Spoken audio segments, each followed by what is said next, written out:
The next religion I wanted to jump into was Hinduism. I was just doing some research on it. Hinduism, come to find out, is one of the oldest. They consider it one of the oldest religions, right? All right. So if you dig into it, it says that the Hindus, they believe in reincarnation, right? So they believe that once your body dies, you go into another body, a cycle of life, right? They consider that. That's one of jumping into the pillars that they believe in, right? So they believe in reincarnation. They also believe in karma. What goes around comes around, right? So for them, reaching enlightenment is the final goal in life. All right, so it's stacking yourself with information, completely eliminating yourself from worldly possessions, and stacking yourself with information. And once you reach what they consider enlightenment, you break your cycle of life. It's more of a way of life for them. So they don't have like a main book that they read off of. They have many different books. What they call it is the Vedas, and also another book that they read off of. They call it the Puranas. Not too sure if I'm pronouncing that correctly. Don't quote me. But some of the people that they mainly follow, they consider them gurus or holy men, or they call them Brahmin priest. Right. Brahmin priest that they call them. You had Dalai Lama, who was one of their main followers, one of the people that they really followed his methods and his different ways. You also had is the Dalai Lama a person or a position? It's a person. Well, it's a position, the Dalai Lama. Okay. The Dalai Lama that they follow right now, let me see, I have his original name.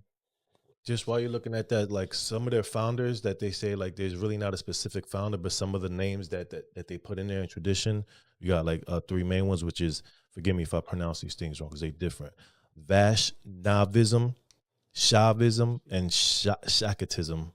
So those are some of like they would consider the founders of it's the kind of like having religion. denominations, like a denomination, right. exactly. Because you got to think, like a lot of these religions, they all have folklore stories. Some stories are different from each other. So, sometimes we may say one thing and then say another thing, or say one thing and come back and say something different. You're like, hey, you guys said something different. It's because these are from their teachings. Right. You know what I'm saying? Well, so, with the Hindus, the crazy thing about that is, they have 4 different branches that they branch off of.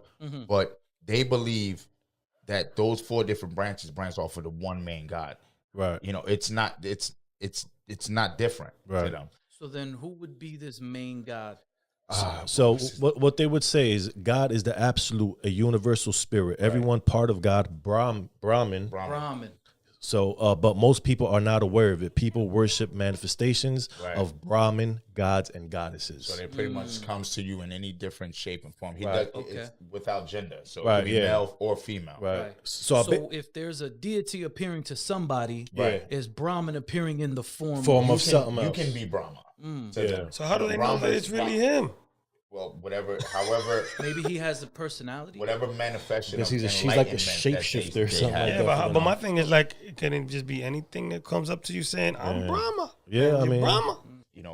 They have whatever situation they're dealing with. Like I'm pretty sure a lot of people are familiar with the elephant head, right? Right. That elephant head that they worship, that man, I can't remember the name of it. I got him somewhere here. I got him somewhere here. But he's the god of obstacles, right?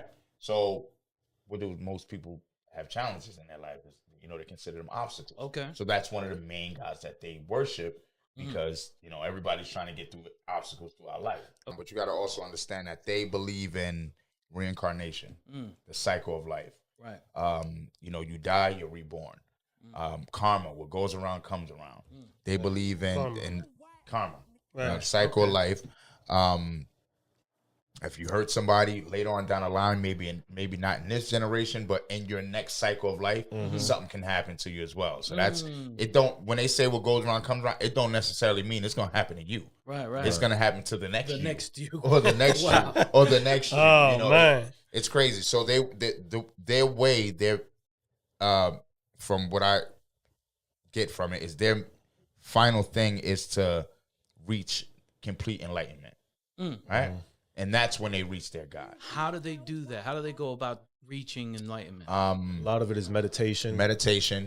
Constant feeding of knowledge, opening your chakras, the flow, understanding, the cycle, so to say. So by knowledge and understanding, they reach greater levels of enlightenment. Right. And they believe once you reach that final enlightenment, like your Dalai Lama and your gurus and stuff like that, then that's when you break your cycle of life.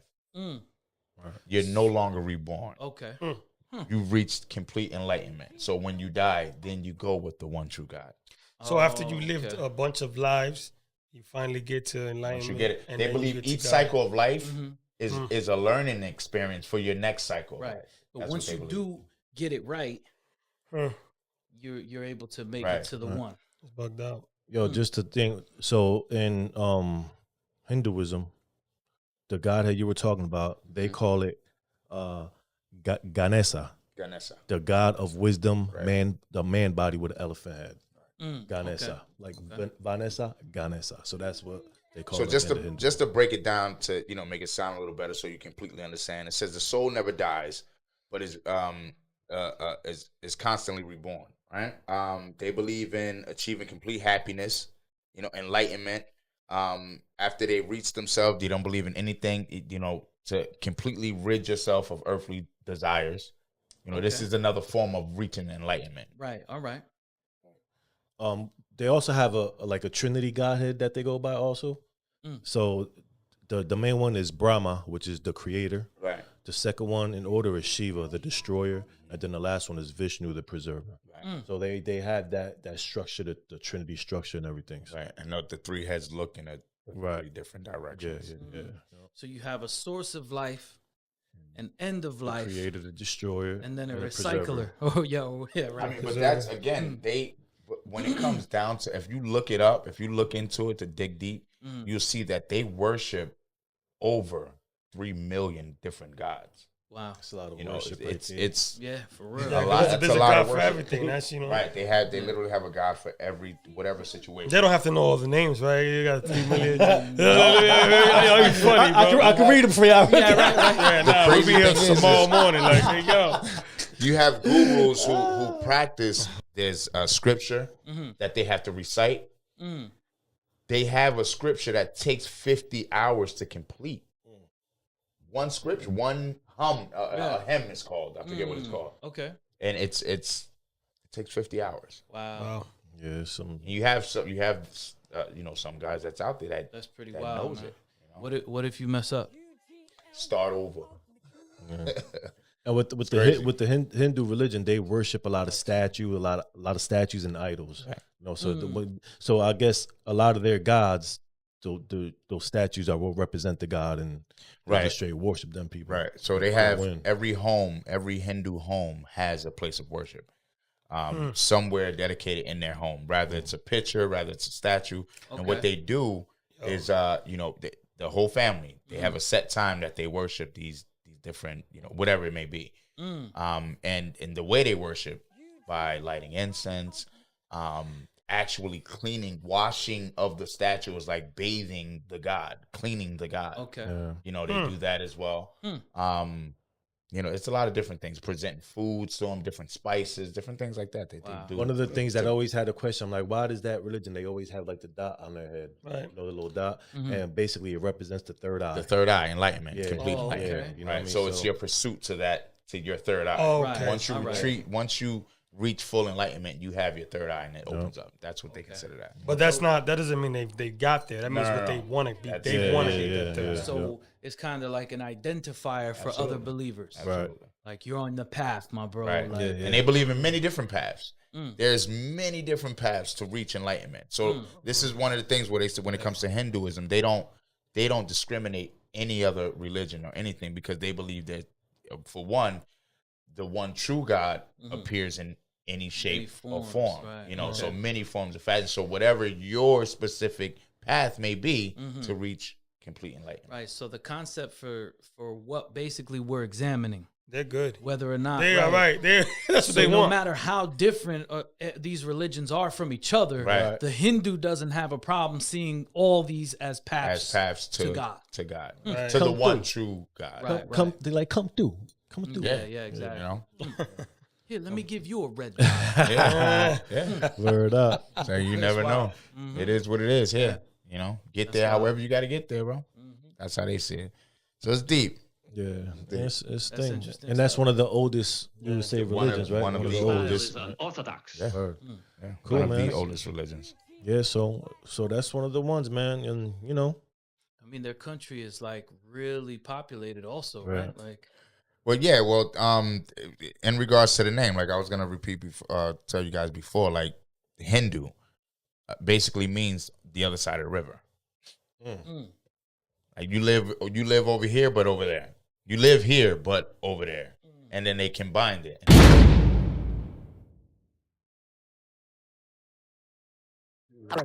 Ugly.